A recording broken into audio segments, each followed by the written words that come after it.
Halo sahabat Wirid Traveling with Jesus.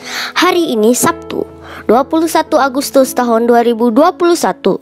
Ibu Arijani Halim dari Kuta Bali akan membacakan bacaan-bacaan liturgi dan kisah orang kudus hari ini. Setelah bacaan Injil, marilah kita berdoa bersama-sama dengan Paus Fransiskus untuk pemulihan dunia dari COVID-19. Selamat mendengarkan. Bagi sahabat Wirid yang mempunyai kesaksian atau pengalaman hidup berjalan bersama Yesus, dapat mengirimkannya melalui audio, video, atau tulisan ke alamat email kami di wiridtravelingwithjesus@gmail.com. Terima kasih. Selamat mendengarkan.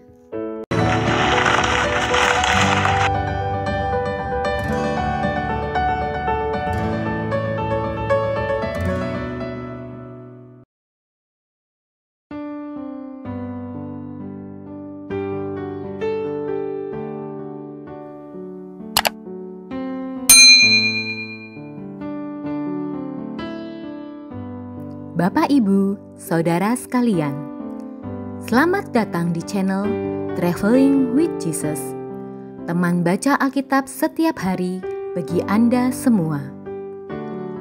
Bacaan kami ambil dari kalender liturgi Katolik. Mulai sekarang, Anda bisa mengakses bacaan yang kami bacakan dalam bahasa Indonesia, Inggris, dan Italia. Bacaan dalam bahasa Indonesia dan Inggris dapat diakses setiap hari Senin sampai dengan Sabtu, dan khusus bahasa Italia hanya pada hari Minggu. Selamat menikmati tayangan kami. Tuhan memberkati.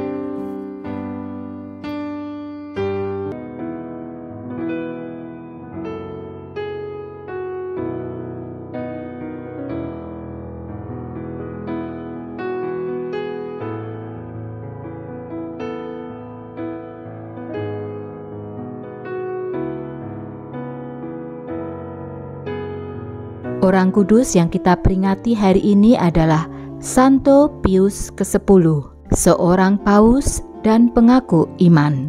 Giuseppe Maggiore Sarto, demikian nama Paus Pius ke-10. Lahir di Reise, Trevico, Italia pada tanggal 2 Juni 1835. Anak kedua dari 10 bersaudara ini lahir dalam suasana kemiskinan sebuah keluarga petani sederhana. Pendidikan dasar ditempuhnya di Reise dan Castelfranco, Italia. Pada tahun 1858, ia menempuh pendidikan imam di Seminari Padua, Italia, hingga ditahbiskan menjadi imam pada tanggal 18 September 1858. Karier imamatnya dimulai di Paroki Tombolo, Italia, sebagai pastor kepala. Setelah 9 tahun mengabdi di Tombolo, ia dipindahkan ke Paroki Salzano. Umat senang sekali padanya karena kesalehannya, kefasihannya berbicara, dan kegiatan-kegiatan pastoralnya. Karena kesalehan dan kemampuannya, ia diangkat sebagai imam kanonik di Gereja Katedral Treviso pada tahun 1875. Tidak lama kemudian, ia ditunjuk sebagai pembimbing rohani, pengajar, dan rektor di Seminari Treviso. Di Treviso, karier Sarto benar-benar meningkat. Semua itu perlahan-lahan mengantarkannya kepada jabatan uskup. Oleh Paus Leo ke-13, Sarto diangkat menjadi uskup di Diocese Mantua, Italia pada tahun 1884. Kondisi Diocese Mantua kacau balau ketika Sarto menduduki tahta keuskupan. Pendidikan seminari sudah ditutup lebih dari 10 tahun karena situasi politik yang tidak menentu. Banyak paroki mengalami kekosongan kepemimpinan pastor. Kaum buruh semakin tidak menghiraukan hidup iman mereka karena pengaruh sosialisme. Kaum intelektual sudah termakan pengaruh liberalisme. Aliran Freemasonry terus giat menyebarkan ajarannya, dan di mana-mana muncul semangat anti-klerikalisme. Uskup Sarto yang saleh ini dengan tenang dan berani menghadapi masalah-masalah itu. Dengan sangat berani, ia membuka kembali pendidikan seminari dan meneguhkan imam-imamnya, agar dengan tekun mereka melayani umat di paroki mereka masing-masing. Uskup Sarto pun tidak kenal lelah mengadakan kunjungan pastoral ke semua paroki untuk mengenal dari dekat situasi umatnya. Di mana-mana ia berkhotbah dan berjuang mengembalikan umatnya kepada penghayatan iman yang benar. Kunjungan pastoralnya itu menggerakkan dia untuk mengadakan suatu sinode di Mantua. Sinode itu diselenggarakan pada tahun 1888 dan berhasil merumuskan sebuah pedoman kerja diosis yang baru untuk membangkitkan kembali kehidupan rohani umat seluruh diosis. Tuhan ternyata memberkati karya Uskup Sarto. Di seluruh diosis lahirlah kembali suatu semangat baru untuk menghayati iman Kristiani. Antara negara dan gereja terjalin suatu hubungan yang baik. Pengajaran katekismus bagi orang dewasa dan anak-anak digalakkan di seluruh diosis. Perkawinan Katolik ditegakkan kembali dan anak-anak sudah bisa menerima komuni pertama sejak mereka remaja. Melihat keberhasilan karya Uskup Sarto, Paus Leo ke-13 mengangkat Sarto menjadi kardinal pada tanggal 12 Juni 1893. Tidak lama kemudian, Paus Leo mengangkatnya menjadi Patrik Venesia. Di Venesia, Sarto tidak menemui banyak masalah.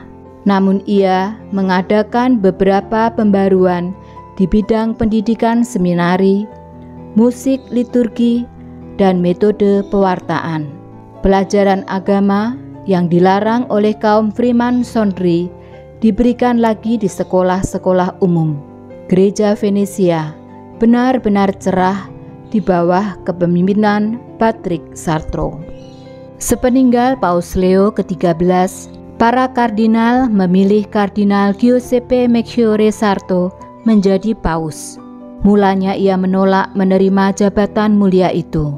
Dengan rendah hati, ia meminta para kardinal agar tidak memilihnya menjabat martabat gerejawi yang luhur itu. Namun karena desakan para kardinal, Sarto pun akhirnya menerima juga jabatan itu. Ia secara resmi menduduki tahta Petrus pada tanggal 9 Agustus 1903.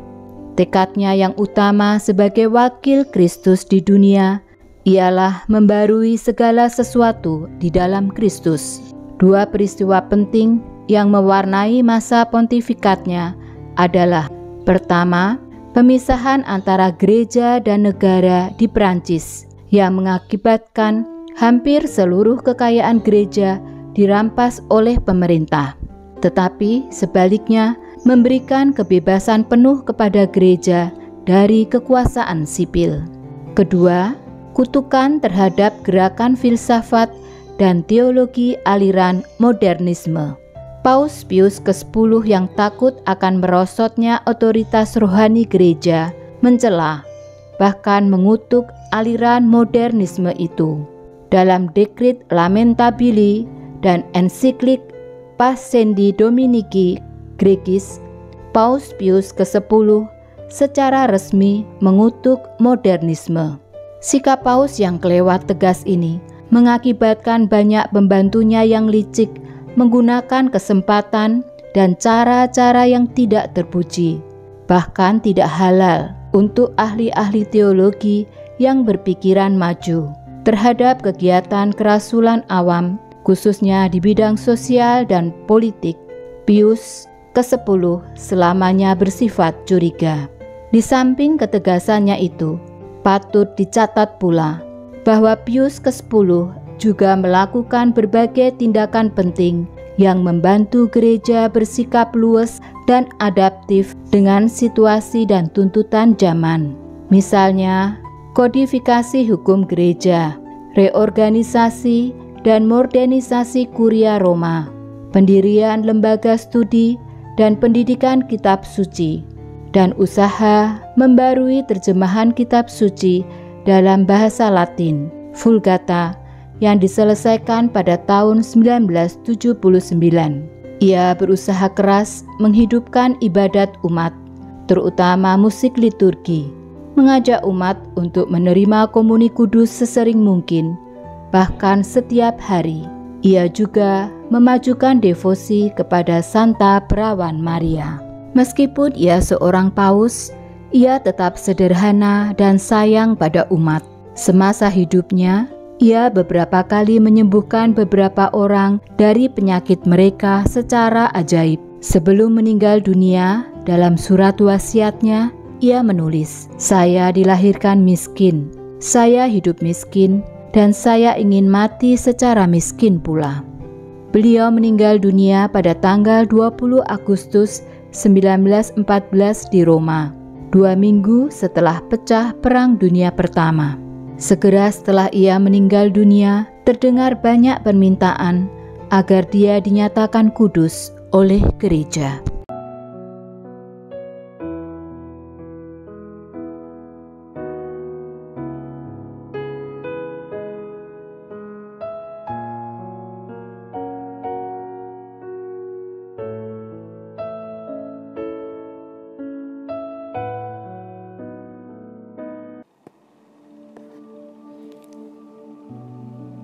Demi nama Bapa dan Putra dan Roh Kudus. Amin.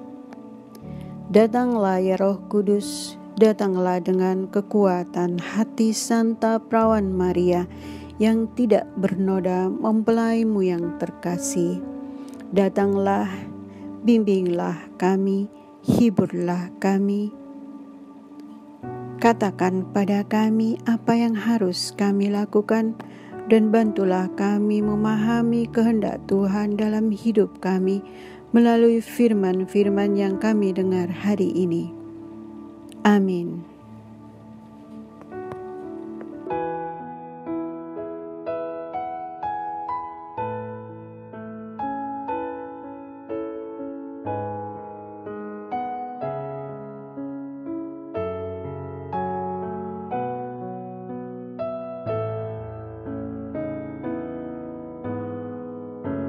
Sahabat Wirid Traveling with Jesus, salam sehat dan salam jumpa. Hari ini Sabtu 21 Agustus 2021. Mari kita meluangkan waktu untuk merenungkan firman-firman Tuhan melalui bacaan berikut. Tuhan telah rela menolong engkau pada hari ini dengan seorang penebus. Dialah ayah Isai, ayah Daud. Bacaan diambil dari kitab Rut. Naomi mempunyai seorang sanak dari pihak suaminya, seorang yang kaya raya dari kaum Elimeleh. Namanya Boas. Pada suatu hari, Rut, wanita Moab itu, berkata kepada Naomi, "Izinkanlah aku pergi ke ladang, memungut bulir-bulir jelai di belakang orang yang murah hati kepadaku." Saud Naomi, "Pergilah anakku." Maka pergilah Rut ke ladang dan memungut jelai di belakang para penyabit. Kebetulan ia berada di tanah milik Boas, yang berasal dari kaum Elimeleh. Maka berkatalah Boas kepada Rut, "Dengarlah anakku, tidak usah engkau pergi memungut jelai ke ladang lain, dan tidak usah juga engkau pergi dari sini. Tetapi tetaplah dekat pekerja-pekerjaku wanita. Lihatlah ladang yang sedang disabit ini. Ikutilah wanita-wanita itu dari belakang. Sebab aku telah berpesan kepada para pekerja laki-laki, supaya mereka jangan mengganggu engkau. Jika engkau haus, pergilah ke tempayan-tempayan itu, dan minumlah air yang dicedok oleh para pekerja itu." Lalu sujudlah Rut menyembah dengan mukanya sampai ke tanah dan berkata, "Bagaimana mungkin aku mendapat belas kasih Tuan, sehingga Tuan memperhatikan daku, padahal aku ini seorang asing?" Boas menjawab, "Aku telah mendengar kabar tentang segala sesuatu yang kau lakukan kepada mertuamu, sesudah suamimu meninggal dunia. Dan bagaimana engkau meninggalkan ibu bapamu dan tanah kelahiranmu, serta pergi kepada suatu bangsa yang belum kau kenal. Beberapa waktu berselang, Boas memperistri Rut dan menghampirinya. Maka atas karunia Tuhan, Rut mengandung, lalu melahirkan seorang anak laki-laki. Sebab itu para wanita berkata kepada Naomi, "Terpujilah Tuhan yang telah rela menolong engkau pada hari ini dengan seorang penebus. Semoga anak ini menjadi termasyhur di Israel. Dialah yang akan menyegarkan jiwamu dan memelihara engkau pada waktu rambutmu telah putih. Sebab menantumu yang sayang padamu telah melahirkannya. Dia lebih berharga bagimu daripada 7 anak laki-laki." Dan Naomi mengambil anak itu serta meletakkannya di pangkuannya, dan dialah yang mengasuhnya. Lalu wanita-wanita tetangga memberi nama kepada anak itu dengan berkata, "Seorang anak laki-laki telah lahir bagi Naomi."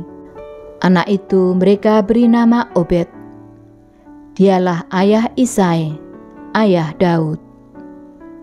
Demikianlah sabda Tuhan. Syukur kepada Allah. Mazmur tanggapan dengan referen. Orang yang takwa hidupnya akan diberkati Tuhan.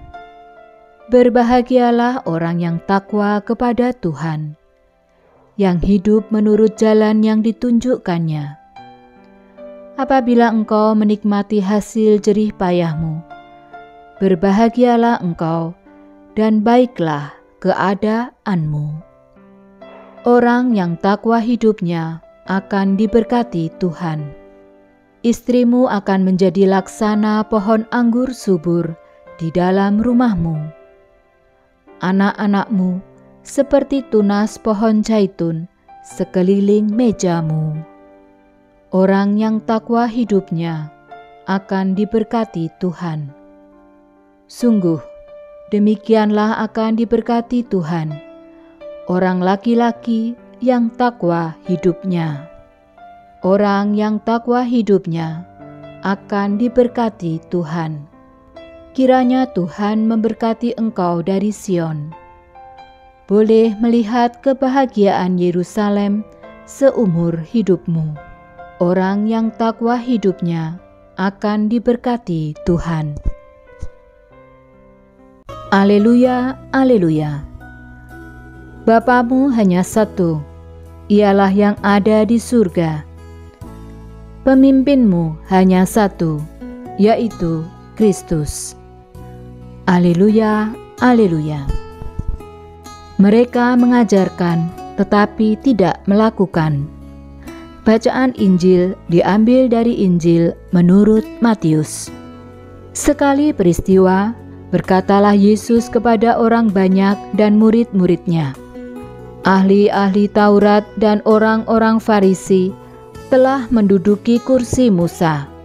Sebab itu, turutilah dan lakukanlah segala sesuatu yang mereka ajarkan kepadamu. Tetapi janganlah kalian turuti perbuatan mereka, karena mereka mengajarkannya tetapi tidak melakukannya.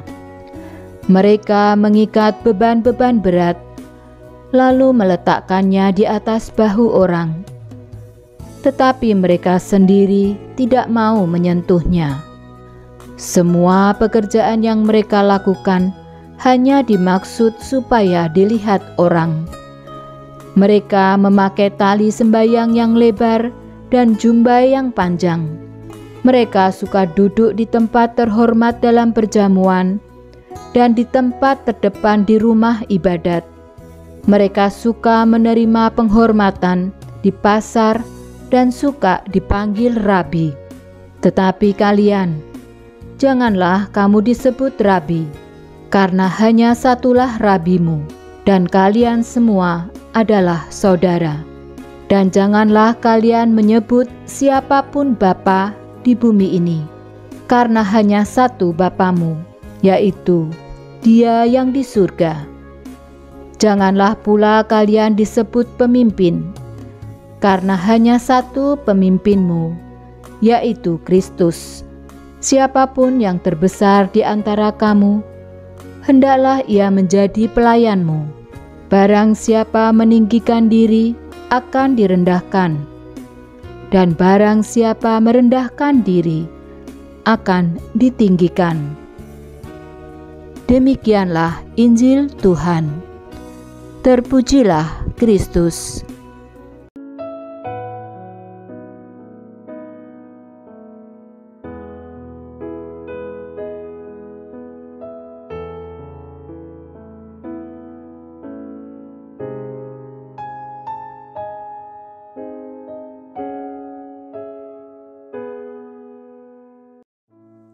Doa dalam masa pandemi bersama Paus Fransiskus. Kami datang ke dalam rengkuhan tangan-Mu, O Bunda Allah yang tersuci. Dalam situasi genting ketika seluruh dunia terhimpit oleh penderitaan dan kecemasan, kami menghadap-Mu, Bunda Allah dan Bunda kami, dan mencari perlindungan di bawah naungan-Mu. O Perawan Maria, di tengah pandemi ini arahkanlah pandangan-Mu yang penuh belas kasih kepada kami. Hiburlah setiap pribadi yang berada di ambang keputusasaan dan sedang meratapi kepergian orang-orang yang mereka cintai, yang terkadang dimakamkan dengan cara yang mendukakan hati. Tinggallah dan teguhkanlah mereka yang memedulikan keadaan orang-orang terkasih yang sedang sakit, namun tidak bisa berada dekat dengan mereka demi mencegah penyebaran virus ini. Penuhilah dengan harapan mereka yang terombang-ambing oleh deru kecemasan pada masa depan dan dampaknya bagi perekonomian serta pekerjaan. Bunda Allah dan Bunda kami, doakanlah kami kepada Allah Bapa yang penuh belas kasih agar masa sulit penuh rasa cemas ini dapat berakhir dan semoga fajar harapan serta ketenangan boleh kembali menyusul. Ya Bunda, seperti yang telah Engkau lakukan di Kana, mohonkanlah kepada Putra Ilahi-Mu rahmat penghiburan bagi keluarga dari yang sakit dan setiap orang yang sedang menderita sakit. Semoga mereka tetap dapat menjaga keyakinan dan kepercayaan yang teguh akan karya penyelamatan. Lindungilah para dokter, perawat, petugas kesehatan, dan para relawan yang berada di depan situasi genting ini dan yang sedang mempertaruhkan hidup mereka guna menyelamatkan banyak orang. Sertailah upaya dan perjuangan mereka dan berikanlah mereka kekuatan, kemurahan hati, dan kesehatan seterusnya. Tinggallah dekat dengan setiap orang yang siang malam menemani orang sakit dan para imam serta pelayan sabda-Mu yang dengan kepedulian sosial dan pelayanan Injil berusaha membantu dan mendukung semua orang. O Perawan yang terberkati, terangilah pikiran, perasaan, dan kehendak dari setiap pribadi yang terlibat dalam penelitian ilmiah, agar mereka dapat menemukan solusi efektif guna mengatasi virus ini. Dampingilah para pemimpin bangsa agar mereka dapat menjalankan tugas dan tanggung jawabnya dengan penuh kebijaksanaan, perhatian, dan kemurahan hati, terutama untuk membantu orang-orang yang berkekurangan, serta dapat menemukan solusi dalam menangani permasalahan sosial ekonomi dalam semangat solidaritas demi masa depan. Maria yang tersuci, gerakanlah nurani setiap pihak yang terkait sehingga dana besar yang diinvestasikan untuk mengembangkan dan menumpuk senjata dapat dialihkan secara efektif untuk meningkatkan penelitian dan pencegahan terjadinya tragedi serupa di masa depan. Bunda yang terkasih, tumbuhkanlah di dalam dunia ini rasa memiliki sebagai bagian dari suatu keluarga besar dalam sebuah kesadaran akan ikatan yang menyatukan kita. Sehingga dengan semangat persaudaraan dan solidaritas, kami bisa bahu-membahu mengatasi akar kemiskinan dan situasi penderitaan. Jadikanlah kami kuat dalam iman, tekun dalam pelayanan, teguh dalam doa.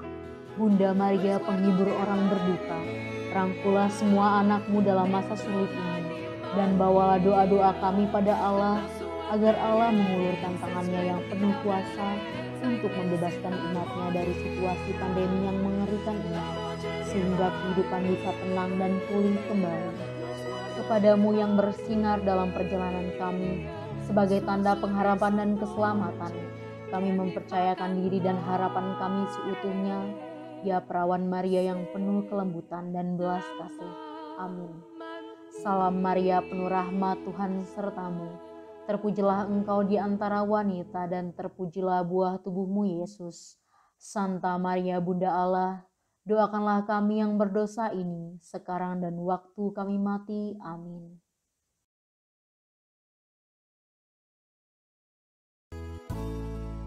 Semoga melalui pengorbanan Yesus di kayu salib dan doa-doa Bunda Maria, kita semua dibebaskan dari kutukan, dipenuhi dengan sukacita, cinta, dan memperoleh berkat Abraham yang Tuhan berkati dalam segala hal, peninggian, kesehatan, kemampuan untuk bertahan dalam penderitaan dan tetap berbuah, kesejahteraan, kemenangan, rendah hati, dan perkenanan Tuhan. Amin. Saudara-saudari, para sahabat Wirid Traveling with Jesus, marilah kita memohon berkat Tuhan untuk kita semua. Tuhan sertamu dan sertamu juga. Semoga saudara-saudari, sanak keluargamu, usaha-usaha, pekerjaan-pekerjaan, kesehatan dan imanmu senantiasa dilindungi dan diberkati oleh Allah yang Maha Kuasa, Bapa, Putra, dan Roh Kudus. Semoga Tuhan selalu menyertai kita. Syukur kepada Allah. Amin.